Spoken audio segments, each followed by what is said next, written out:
This week we're going to talk about casting vision to others. John Maxwell says, "One is too small a number to achieve greatness." He's just saying you can't do it by yourself. You can't have your own little world. Lyndon Johnson said something similar. He said, "There are no problems we cannot solve together, and very few we can solve by ourselves." But that doesn't stop Americans, does it? We still want to do everything by ourselves. It's part of being American. We want to be rugged individuals. We want to conquer every foe. We want to take care of every problem, and preferably with no sweat. We just want to do it easy, right? But we want it to be us. But as the saying goes, even the Lone Ranger had Tonto. Okay. We all need people to encourage us, to help us do what God has called us to do. Philanthropist Andrew Carnegie said it makes a big step in your development, I can't read without my glasses, when you come to realize that other people can help you do a better job than you could do alone. Wherever God has called you, He's called you to build a team around you to help you get there. We need to get rid of this notion that we can do it all by ourselves, that our own little world is just enough. We've seen this all over the place, haven't we? Churches, businesses. People think that they've got all it takes to do it all by themselves. They don't want anybody else to do it. Maybe they feel like they have more talent. Maybe they're more dedicated. And maybe they get some things done, but they're not going to move toward greatness. We may start alone, but we shouldn't finish alone. We should draw people in who are loyal to the work that we want to do, because one is too small a number to achieve greatness. Today we're going to talk about how to cast our vision and how to invite other people into it. And we're going to reflect on one sentence that Jesus said right at the beginning of His ministry, when He was just starting to cast the vision. The very beginning. He was walking along the shore of Galilee, and He came across two fishermen, Simon Peter and Andrew. And He said this to them, "Come, follow me, and I will show you how to fish for people." And the Bible says that they immediately dropped their nets and followed Him. Now, what in the world was so special about that sentence that they would have just turned their life around and followed Jesus? Well, that's why we're going to unpack this one sentence today. There's three little phrases in it that I think can help us cast vision and entice people to come into our initiative. The first thing Jesus said was, "Come follow me." Now, there's a lot of power in that little phrase, "follow me." A lot of impact. The best vision casters lead by example. Jesus was not inviting His followers just to follow a set of rules. He was inviting them to hang out with Him, to walk with Him, to live with Him, to eat with Him. He was calling them to go where He goes, do what He does, say what He says. And Jesus here is showing us that it's much better to lead people into a vision than to just push them into a vision, send them into a vision. That's why He said, "Follow me." Now, obviously, we don't say, "Follow me" to other people in the same sense Jesus did. But we do say, "Come imitate me. Do what I do." That's exactly what the Apostle Paul did. You know, many times in his letters to the churches, he said to the people, he said, "Follow me. Teach what I teach. Say what I say. Act like I act." Look what he says here in 1 Corinthians. I love the word urge. He says, "I urge you to imitate me." Now, he's not big-headed. He just knows he's trying his best to follow Jesus, mistakes and all, and he wants everybody to follow that. Paul understood the only way to lead is by example. Albert Schweitzer said something about example. Example is not the main thing in influencing others, it's the only thing. That's it. That's what real leadership is all about, is influence. So here's a principle to understand. People need to buy into the vision caster before they buy into the vision. Now, I'm not talking about when somebody just says something out and, suggests something and somebody catches that and takes it. I'm talking about vision casters that are asking people to follow them. You need to buy into the vision caster first. This takes a lot of integrity. Plenty of integrity. It means if God has given you a vision, and it's something that is for greatness, achieving greatness, then we must hold ourselves to a higher standard. Because people are going to be looking. People want to know if you're the real deal. They want to know if what you're talking about is something you know about, you've experienced. People need to buy into you first. This is why I'm not real big on, I'm going to try to be careful with this and not tick off some of you guys, but I'm not real big on door-to-door cold call evangelism. It works sometimes. It definitely works sometimes. Some people are called to that. Other times people are so ready. They're just so ready. Like in that video, they'll just get in the car. It's a God-appointed time, and they'll say yes to Jesus. But a lot of people, like me, go up to a door, knock on it, don't know the person in it, and say, "Hey, my name is David. If you died today, would you know where you'd go?" And I'm really, in a way, calling them into the vision of Jesus Christ, the vision of Christianity. This person doesn't know who I am. Why should they trust me? I'm asking them to turn their life completely around, go in a different direction, and follow me. See, there needs to be a little credibility there. That's why I believe a more effective approach is what I call relational evangelism. Okay? Understand, door-to-door is okay for some people, but I think relational evangelism is the way to go. You build a relationship with somebody. It's kind of like this. If somebody comes up to you and wants to give you advice on your health, and they're way out of health, doesn't work too good. If somebody comes to me and says, "David, I want to give you some financial advice, even though I'm broke," doesn't work too well. It's like someone giving you parental advice and their kids are totally out of control. The only advice these people should give you is don't do what I do. Okay? In order to invite people into your vision, you have to be able to say, "Follow my example." This goes for anybody. If you're running for office or if you're starting a Girl Scout troop, we need to have integrity. People need a reason to believe us. They need to see that ours is something to follow. It's an example to follow. So that's the first thing Jesus said. "Come follow me." And he was leading by example. After he said that, he said, "I'll show you how." You invite people into your vision by helping them, showing them what the next step is. Remember this guy, Bob Ross? Remember him? The Joy of Painting on PBS? Yeah, just a guy that loved painting, with his afro and the whole thing. He's the guy that would say, he'd say, "Let's put a happy little tree right here by this stream." But he was very successful.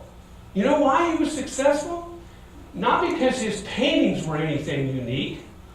It was because he was able to show people just how easy it is to do what he does. And now there's probably thousands and thousands of people who are enjoying some kind of painting hobby. There's probably some people making some money doing it. All because Bob Ross was willing to say, "I'll show you how." What about Alexander the Great? He was one of the greatest vision-casting leaders of all time. Before he was 30 years of age, he had conquered most of the known world. Yet, even at the height of his power, when his army was at war, he still was out in front of the army, drawing his sword, charging toward the enemy. It said that the sight of Alexander charging forward so motivated his soldiers that no force on earth could stand before them. Vision casters need integrity, but they also need to model exactly what they expect of other people to do. In fact, the biggest cause of failure in vision casting is when the leader refuses to do what he's asking or she's asking other people to do. I've known people, and you probably have too, with the title leader or director or facilitator, coordinator. They have that title, but they believe it's beneath them to perform certain tasks. You know, they just don't want to get their hands dirty, something like that. But there's something I've noticed about people with the title.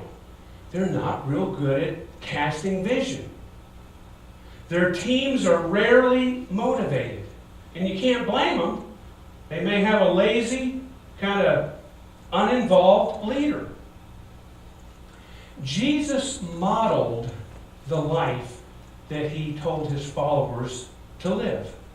He modeled it. Through his actions, he demonstrated for us what we are supposed to do day by day by day, step by step by step. That's why we're called Christ followers. He modeled that for us.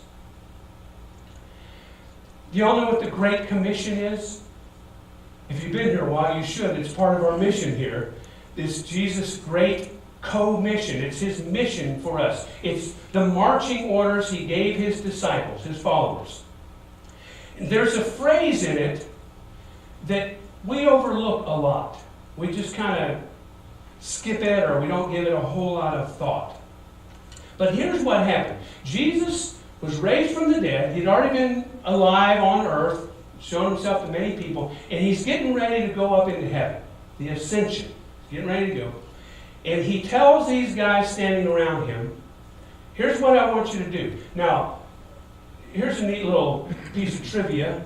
It's possible, a lot of theologians believe this, it could be possible that Jesus only taught those 12 for half of his 3-year ministry. So maybe 18 months, as little as 18 months, the apostles went to Jesus College, and here's the graduation ceremony. And Jesus says, all right, I want you guys to go to all the world, and make followers. In other words, bring them into my vision. Bring them into God. I want you to change the world. I want you to teach them everything I taught you. And then he leaves. Poof. Well, that would be something horrible if Jesus wasn't the omnipresent God. And if Jesus wasn't very connected to his own spirit that indwells the believer. So now Jesus makes this promise. Here's what he says. When he gives the orders, he says, I'll be with you as you do this, day after day, right up to the end. He's always going to be with us. He's still showing us the way. It reminds me a lot about coaching. I remember when Jimmy Connors was the big tennis guy. Remember? A few decades ago. Some of you don't remember. He was it. World champion. And I remember hearing about his coach. And back then I would think, Jimmy Connors, what's he need a coach for? He could teach the coach. He's the best in the world. Why would he need a coach? Now, since then I've realized we always need a coach. Every pro has some kind of a coach because coaches see things differently. They tweak you a little bit. They get you in the right direction if you're going in the wrong direction. Casting vision involves coaching. And that's why vision needs more than just the integrity. We need to have a little bit of expertise. We need to know what we're talking about. If we're in the area of finances, well, we should know some finance stuff. If we're in the youth ministry, we need to understand youth. Well, at least as good as you can. Okay? We need to know a little bit about our subject so we can cast the vision. We can coach our team a little better this way. So we need to be able to say, I'll show you how. After Jesus said, follow me, I'll show you how. He says, I'm going to show you how to catch people. Fish for people. Obviously, he spoke these words to fishermen. These were two fishermen that he talked to. But you can see that he was using a word picture. He was trying to capture their imagination. Catch people. It was like Jesus was saying, look, right now you fish for fish. And that's good. You make some money. It's a good thing for the community. But you can do more. You can do more than just catch fish. You can catch men and women and bring them into a relationship with God who loves them. You can actually change people's lives, which changes the world.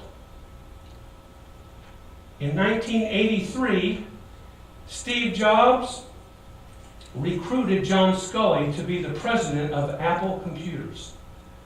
Scully said he didn't know about it. He didn't know if he wanted to leave his present position as leader of Pepsi. Steve Jobs asked him a question. He said, would you rather sell sugar water the rest of your life, or would you like to change the world? See, he was capturing Scully's imagination. He was showing him a glimpse of his potential. Just a glimpse, but he was showing it to him. And that's what Jesus did when he issued the call to Peter and Andrew. He was giving them a glimpse of their potential. Vision casters know how to do this. They don't invite people in and say, help me look good. Help me get elected. Vision casters will use a phrase like this. Let me show you how to reach your potential. That's a vision caster. Let me clarify something now. This isn't about schmoozing people. It's not about manipulating people in order for them to meet your needs. It is about people genuinely giving you the opportunity to partner with them. Or you giving someone else the opportunity to partner with you in a quest for greatness. When Jesus said, come follow me, I'll show you how to be fishers of people. When he said that, he wasn't working the room. He was giving Peter and Andrew a chance to do something great. When God has given you a vision, you don't have to trick people into saying yes. If it's from God, it's worth it, right? If you're committed to walking the talk, if you're committed to learning some stuff so you'll know what you're talking about, well, it's worth it. So in that way, when you share your vision and when you invite somebody in to play a role there, you're really trying to help them. You're giving them an opportunity to do something great. Remember last week we talked about the guy with the red paperclip who just traded up until he got a house. That was his goal. And he got there. But along the way, something happened. He realized he could draw people into this vision. And he was helping people. People that needed something, he would go find somebody that had that and trade that so that person could get it. That's what made him popular. He was drawing people into his vision. Let me talk about a person here at the Falls who is a vision caster. Her name is Debbie Wilson, and she's our family pastor to children and students. She is always casting vision. She's a vision caster. And I want to interpret what she says to us when she comes to all of us individually and asks for help. Okay, I know you hear certain words, but this is what she's really saying. Okay? And she didn't tell me to say this. This is what I came up with. This is what she's saying. I'm not just asking you to teach a kids class. I'm asking you to change the future of individual lives. That's a vision. This annual Valentine's bake sale is Debbie Wilson and her team casting vision. That's what it's all about. They're drawing the whole church into their vision to reach out to children, to bring children to Christ, to make disciples out of children. And here's what this is saying. Debbie would say, I'm not just asking you to donate a few dollars to children and student ministries. I'm asking you to make your mark on the next generation. That's vision. Vision casters know how to appeal to people's desire to make a difference, to do something instead of just exist. Vision casters know how to do that. And you know what? It is very easy to make an appeal when you know this vision is from God. Very easy. I got to tell you, I have a vision.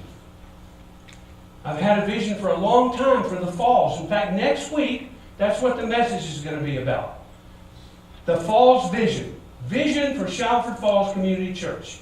Myself and a group of leaders have had a vision for this church. And you know what? We haven't done a real good job of casting the vision. I think we've done okay with talking about our mission, our strategy. You know, we do the 4-part process. We love God. We connect with people. We serve the church. And we reach the world. Okay, that's the stuff we do. That's the mission. That's part of the co-mission of Jesus. All right? But as far as casting the vision and saying, this is what it should look like when a bunch of people get together and they are being transformed into the image of Jesus Christ. This is what it should look like. So I'll be doing some of that next week. Now, let me close with one more thought. I know some of you are, probably a little nervous when you hear that word leader or vision casting, anything like that. It makes you nervous. You're a behind-the-scenes type person. Well, I want to encourage you to not be so nervous about it. In fact, maybe you heard this saying before. This may be why you're nervous. This makes me nervous sometimes. Someone once said, if you're a leader that no one is following, then you're really not leading, you're just taking a walk. Really. If you're a leader with nobody following you, you're all by yourself just taking a walk. You're not really leading. Well, that's true to a sense, but I want to push back on that a little bit because maybe you're new at it. Maybe you're just starting it. God will place a vision in your heart. You should ask for it. Maybe He'll give it to you without you asking, but maybe a good idea to ask. Open my eyes, Lord. Let me see. He'll give you that vision, and God also calls us all to greatness. And that means we have to call other people into that vision, because one is too small a number to achieve greatness. In order to share our vision, we need to lead by example. You may want to go back in your notes and stick these next to the 3 things. We need to lead by example. That requires integrity. We've got to be who we are in front of people when we're not in front of them. That's integrity.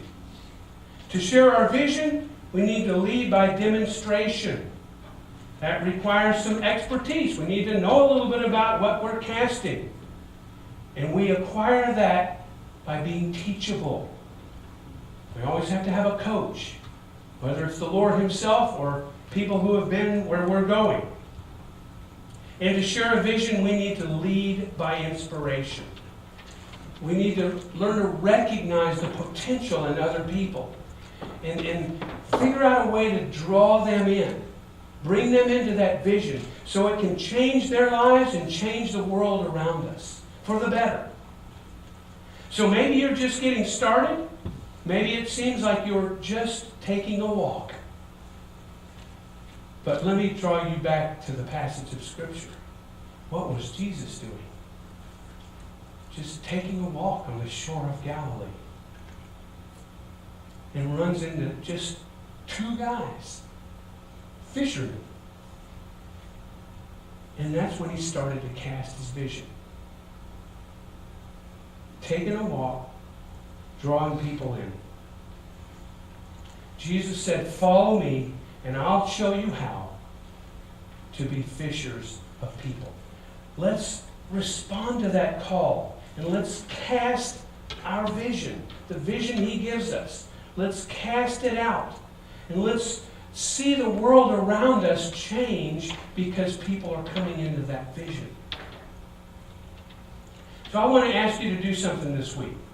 Since I'm going to be sharing about vision next week, I want you to start praying about how you can be involved in Shallowford Falls vision. Okay? You know how you can be involved in our process. You come here on Sundays and you love God and you do that during the week. You get connected with people in here. You know what you're supposed to be doing. You get involved in a ministry here. You know what you're supposed to be doing. Okay? You reach out to people with the love of Jesus Christ. You know what you're supposed to be doing. But what's that going to look like? I want to ask you to pray for me that I can cast a compelling vision, a picture of what the falls should look like in the future.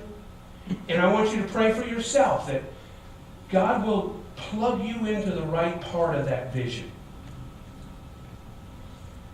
So don't forget the Valentine's deal. And in fact, to get you back in the mood, don't forget what we've talked about today. Okay? The statistics say you're going to forget 70% of it, but try to hold on to maybe 30, 40%. Okay? All right? And pray.